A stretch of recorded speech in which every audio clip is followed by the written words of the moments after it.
Hello everyone, this is Alex, and today we're going to talk about orchestral punches. So I'm going to show you how to get from a simple piano reduction like this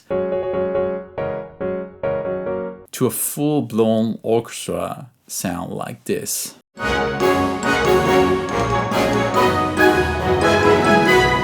So orchestral punches is something that we can also refer as orchestral tutti. So these moments where the orchestras hit chords together, the same chords, the same rhythm, and usually very impactful and very strong. And something that you can hear in a lot of cinematic music, where you have a lot of sound design, and then you have the orchestra that's coming in and that's punching a lot of these chords, and getting through the rest of the sound design. You also have this in video games music. You also have this in some different musical styles like heavy metal. Sometimes you have an orchestra that's coming in and punching some chords, and it has to get through the rest of the sounds, so it has to be together and it has to be strong. But you also have this in classical music as well, these moments where all the orchestra comes together, that's punching in some chords. So today we're going to look at how you can write something that seems simple, but to me is very much complex, because you have to understand everything there is to know about all the different sections of the orchestra. You cannot just have simply everybody play all the notes together, because it's just going to sound messy. You're not going to hear the individuality of all of these instruments, all of these sections.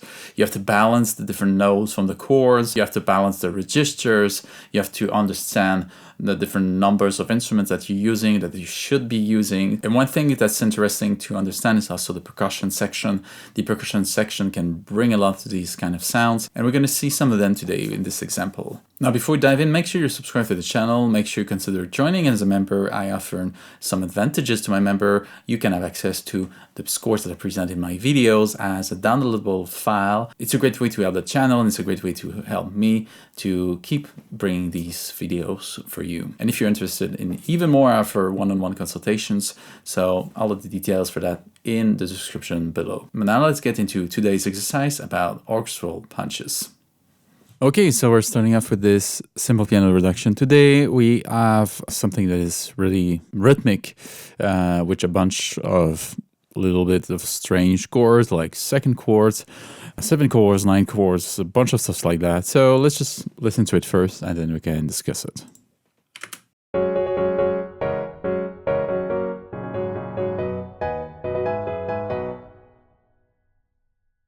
Okay, so we're going to go through the process of orchestrating this. We're going to see how we can translate this to the orchestra through going through different steps. So we have a few steps. We're going to firstly add some strings, and then over the strings we're going to add the woodwinds, and then we're going to add the percussions and the brass instruments. So I'll show you how I do this, and we'll see as well how we can play with the rhythm here a little bit. Because orchestral punches, or the idea of an orchestral tutti, you don't want to have everybody playing this rhythmic pattern all the way. You want to put it across the different sections of the orchestra, and even between the different registers. So if we just see this here, for example, this part here on the right hand is not performed by the lowest instruments on the piano reduction for a reason.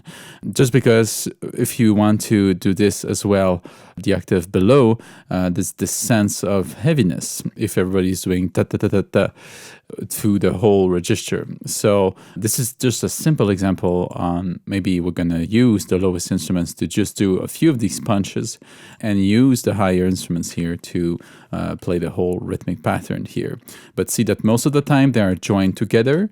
So this might be also a new opportunity for maybe using some of these middle registers, some of these instruments to only play a few of these beats, and create some counterpoints, some rhythmic counterpoint within all of this, to create different layers within just this very homophonic gesture. So let's see the strings first. So here it is. It's a very simple orchestration. We can say that there's much more than 5 voices within this, so we had to make some choices here and there. For example, we have some of these notes. I think I use some of these, or maybe the G here, and then the low F, like something like this. It's something like you have to prioritize these notes just to make sure that all of the notes from the chorus are there. So let's see that The low G is not there. The IF is not there, but we have all of our notes from our chords.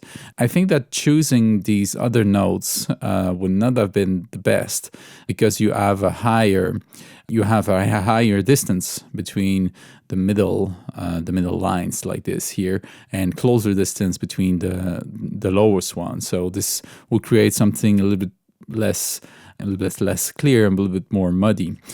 So this would be the right solution if you have to prioritize some notes. You have a fifth, you have another fifth, then you have a fourth. So you have something that's a little bit more balanced and not something that's a little bit more compressed in the low register. Yeah. So this is what I did here. If you see the F, this is actually a doubling an octave below for my double bass for the first note. But then you have the C, a fifth above, and then you have the G, a fifth above, and then you have the C, and the fourth above. So this will sound a little bit better, a little bit more sparse around the orchestra, the string orchestra. But you see that after that, I'm going away from this a little bit. I'm using only some of these notes, some punches on the double bass, and the rest of the orchestra. You have the upper line here. The violins are doing this rhythmic pattern, and the viola and cello are not doing them, and just accentuating some of these notes. See that I also added some accents here and there to have this kind of pum pum pum pum pum pum pum pum. You have these notes here that are accentuated, the syncopations that falls back on its feet with this 7/8 here. So yes, and some of these notes are not doubled as well on these lowest lines, especially these moving line, bum bum bum bum bum. This is only done by the cello here, and same here, and only emphasizing these punches with the double bass and this here as well. So let's listen to this string version first.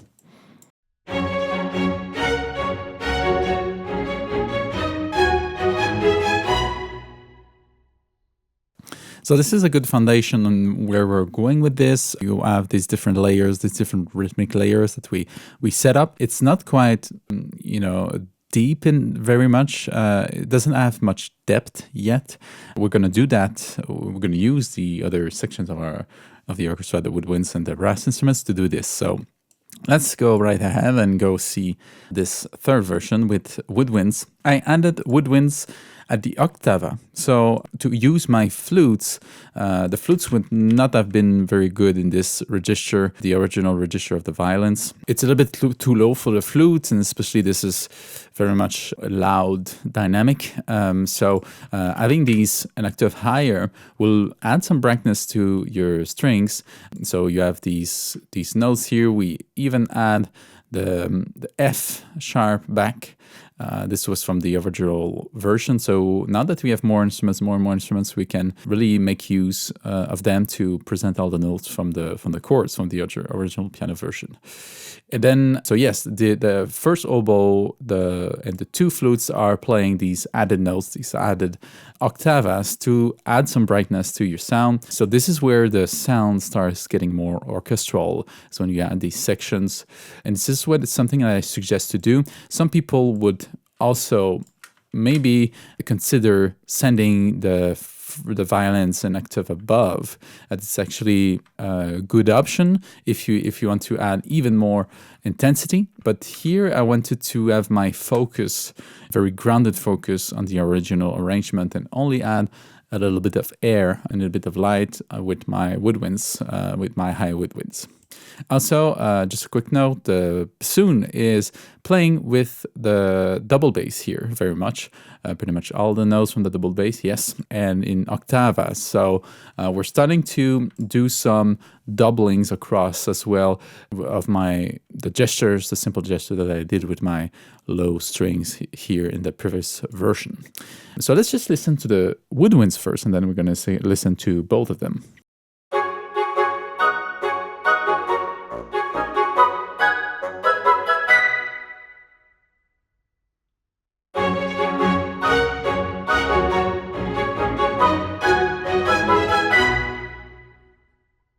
You can hear that there's much more light to our strings. It feels like you're adding, going from 2D to 3D suddenly, So it's starting to open up the sound a little bit, and I think this is a good way to do it with the woodwinds.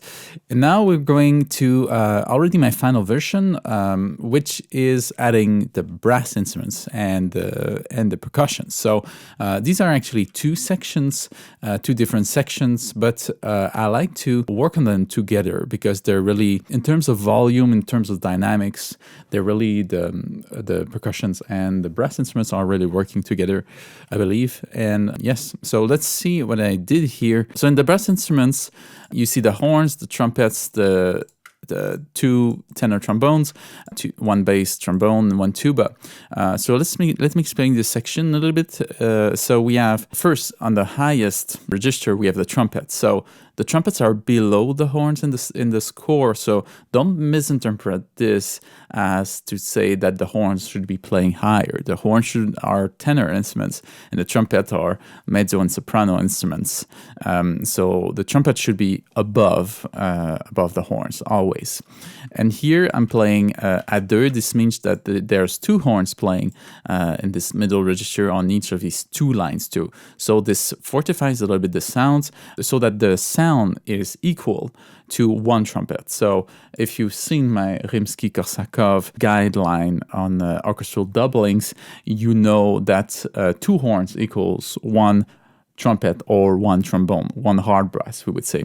So this is what I'm doing here, the two horns on one line to create a sound that is equivalent to these lines from the trumpet. So there's as much weight as there is on the C sharp from the trumpet, on the G sharp from the trumpet, the F sharp here on the two horns, the C sharp as well here on the two horns, and same thing for these notes that are all equal. So this is how I do it. And then we use the bass trombone and the tuba. These two instruments are playing the bass line. So they're in that case they're really playing with the double bass here, doing these kind of octaves. See that I send the tuba an octave lower around here, so you really have this really deep sound from the tuba, especially for this last part here. I'm not starting it there at the beginning to not have such a deep sound here, but as the music progresses, I wanted to go and get it, go and get it. Some people might be tempted to also send the bass trombone here. It's possible, but here I wanted to my bass trombone to be focusing on this line from the cello. So it's going there only for this part, and also doubling with tenor trombone here. And the trombone is mostly playing the tenor line with the horns here. Also, the trumpets and the horns are playing this rhythmic pattern that we talked about at the beginning. This was originally only the violins here, but I sent it as well to the horns. So this creates a little bit more focus on this rhythmic pattern, especially at the beginning. I really wanted the piece to start with this very dynamic rhythmic pattern, very distinctive, and it's a little bit more balance between the rest of the whole orchestra here. Because if you only put two trumpets on this, and then there's no woodwinds that are actually playing this, the woodwinds are only playing pum, pum, pum, pum, pum, are only playing these short 8 notes, then this pattern would have been lost a little bit. And see that I also doubled it here with my percussions. We're gonna get through that very soon. So let's only listen to the brass instruments from this first.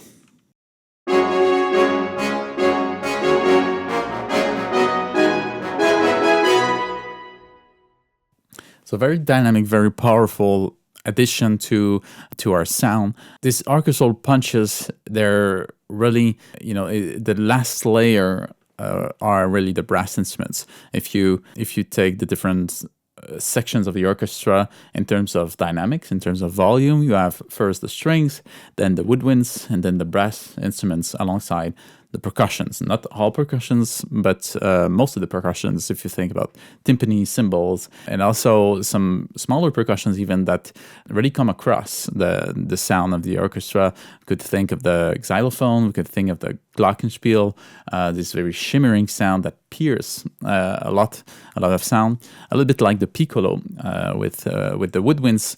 The piccolo is all alone, often in the high register, but you can really hear it just because it's very distinctive and it's always up there in your ear, a very piercing sound. So to finish, let's see what I did with the percussions here. So a simple glissando with my harp at the beginning, and at the end, the same kind of effect going down. Notice that I'm doing like it's one, two, three, four octaves glissandos. They're very effective, and it's a very simple gesture. You just vroom like this, and you covered pretty much four octaves. So don't hesitate to write large glissandos like this in a very short time. And then this is done by the two hands actually. It's a very cool effect. I forgot to write all the pedal markings here, but I think it's in a B major. So otherwise I'm using a bunch of percussion. So for this I'm using the timpanis to double mainly the bass lines, not all of them. You don't want to use too many like neighboring notes like this with the timpani because it's so resonating. Usually you want to have a little bit less notes with your timpani just because it's resonating so much and gonna add a lot of sound. Here I wanted to add a lot, but I'm really mainly doing the notes from the double bass actually, and even a little bit less actually. It's just this one note that I'm taking off. The idea is that generally if you have neighboring notes like this one here, might feel a little bit muddy, but still yes, I think that generally you want to have like very distinctive registers for your different notes, so we really recognize the different pitches. And that's also can be done with different timpanis, so there's no problem with the tuning. You know, you have to plan the tuning for the timpanis for the players. So doing just a couple notes like this here might be a little bit more possible. Like if I would have added the G sharp here, maybe my one of these timpanis wouldn't have been able to play it. So we have 1, 2, 3, and 4 notes already. So, and we have all of these notes before. So the timpani, you have to leave time for the timpanist to tune its instruments. Otherwise, the snare drum is doing the pretty much all of the rhythm, the upper line here. And yeah, the snare drum can play relatively soft. We always think of the instruments as being very, very, very loud, but if you ask the performer to play it. Usually when you write 40 for everybody, the snare drum would play a little bit lighter. So yes, it comes across very blended with the rest of the sound. We have a little bit of a roll at the end as well. This is always very efficient. For the cymbals, this is a hand cymbals, actually a cymbal like this. So for this, I only use a few of these beats. So how to do this? You usually think of the most important rhythm here. Chan, chan, chan, chan, chan. So this was instinctive pattern for me for what was happening with the music. So this is just one example of creating rhythmic layers and rhythmic counterpoint. You don't play all of these beats, but you emphasize the most important ones. And this is what is happening through the rest of the piece here. Just because the cymbal is a very high frequency instrument and it really pierces the sound, really is quite loud actually as well. So you don't want to overdo it actually. And then the xylophone is actually playing all of the notes here. It's perfect for the pitch here. It's actually playing at the register of the high flute here. Yes, so this really flute doubling, we could say, but while playing all of these rhythms as well. It's as much of a rhythmic instrument as of a pitch instrument. The xylophone is very useful in these very punctuated, punchy kind of passages. And then we have the triangle, my very good old friend, the triangle. It's playing at the beginning, and this is actually doubling, orchestrating the glissando from the harp, yes. And I'm not doing all of these notes just because the triangle is one very piercing instrument. If you have something that's more piercing than a cymbal, the cymbal is loud. It's a complex sound. As of the triangle, it's one very high note, a little bit complex as well. It's not like a clear pitch always, but is very, very distinctive. If you use too much of it, your ear is going to get tired of it. So yes, I'm using it here and at the end with the glissando as well. So let's just listen to our percussions first.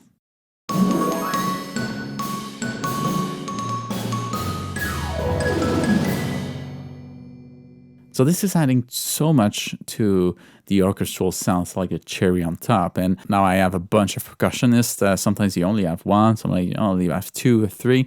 But it's always good to understand more about the percussions within the orchestra.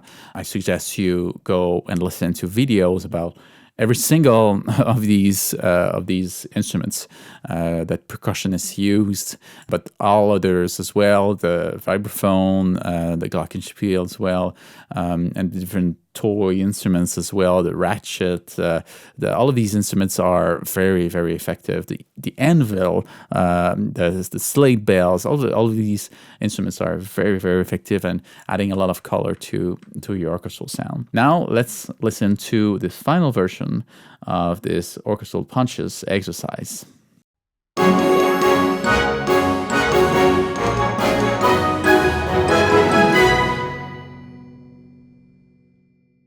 So I think if you follow this step-by-step approach that I always do when I'm orchestrating something of this nature, you will make sure that you're putting everything in the right place in terms of register, in terms of balancing the notes from the chords, in terms as well of the rhythmic patterns that you're using. Even if you're working with a tutti or something that is homorhythmic like this example. Now, thank you for listening, and I'll see you in the next one. Bye-bye.